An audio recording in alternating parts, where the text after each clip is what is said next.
The next speaker is the chair of the Campaign for Nuclear Disarmament, who's been incredibly effective in that role, increasing the membership, presence, profile, activity of CND, and we've got a huge time ahead of us in opposing the Trident nuclear missile replacement and the warheads that go with it. So I'd like to welcome Kay Hudson to speak.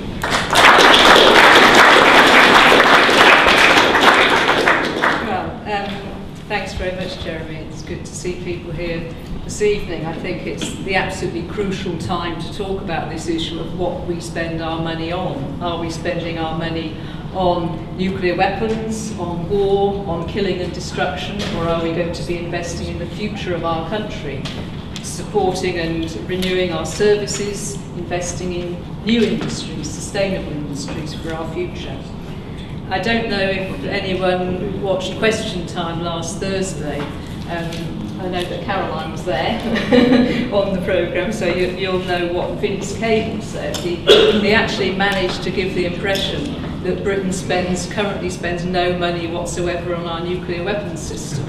And I was surprised that he's supposed to be a bit of an economic expert, that he was misinformed in that way. We currently spend in excess of £2 billion a year on our current nuclear weapons system. By 2013, that will be going up to £3 billion a year. That's before you even start spending the £76 billion to replace the existing system. So we're talking about an extremely large sum of money. And you may remember that when the coalition first came to government, they had this figure of £6 billion that they had to save. Well, that could have been saved in 2 years by taking courage and scrapping the nuclear weapons system. But of course, since that early figure of £6 billion, we've had last week's terrible budget with devastating consequences. There's a lot of, I believe, rubbish being talked about it being fair and equal across society and all that kind of thing. I think it is going to hit poor people very hard indeed. I think that there will be hundreds of thousands of job losses as a result. I think it's going to have an extremely negative impact on the standards of living of ordinary working people, and the impact on our services will be absolutely devastating. So I think that it's pretty obvious, certainly to all of us here, but according to opinion polls, to the vast majority of the British population, that there are one or two good cuts that can be made. I'm not a big exponent of cuts, but when it comes to cuts, cutting the war in Afghanistan and axing Trident are those cuts that people would like to see.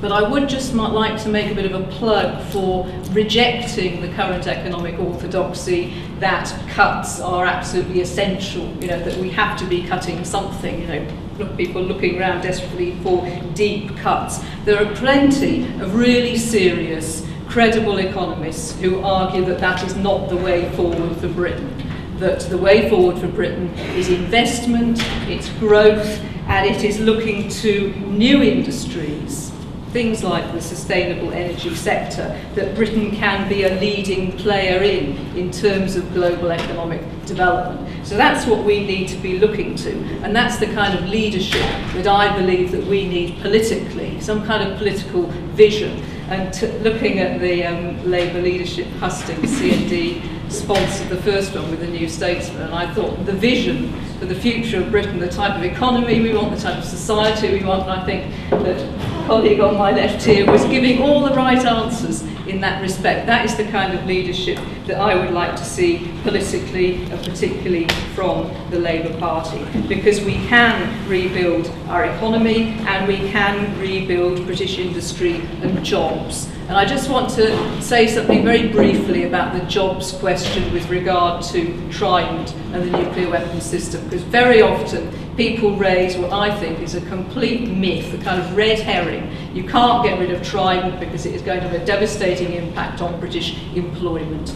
In actual fact, there are 11,000 people employed in our nuclear weapons infrastructure on 4 sites. If you think of the figure £76 billion that is going to be spent on replacing the Trident nuclear weapon system, that is in the region of £7 million per job. So in terms of employment rate of return on that investment, it is a very, very poor investment indeed. And if you look creatively at the kinds of alternative investment that we can have, you could have, for example, and it's been costed, and I'm sure Caroline has a lot of information, I know she has a lot of information about alternative sources of energy and what could be spent instead. For example, the £76 billion could be spent to fund offshore wind and wave power, a big new programme of production of offshore wind and wave power. That would provide 50% of our energy needs, and it would create 25 to 30,000 skilled jobs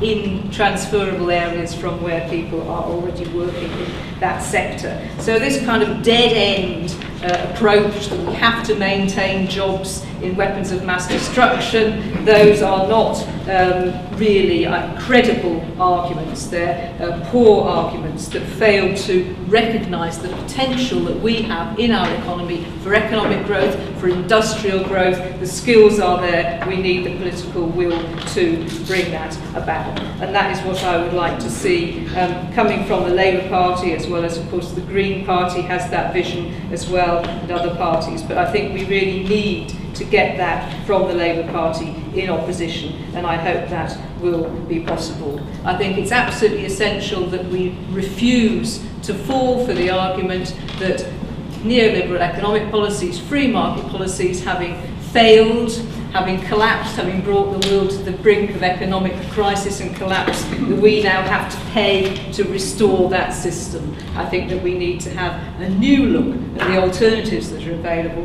and I'm very pleased that this new thinking is taking place in the Labour Party and across the political spectrum. And I hope that as people take those ideas forward, they will have Trident and the war issues centrally at the heart of new alternatives. Thank you.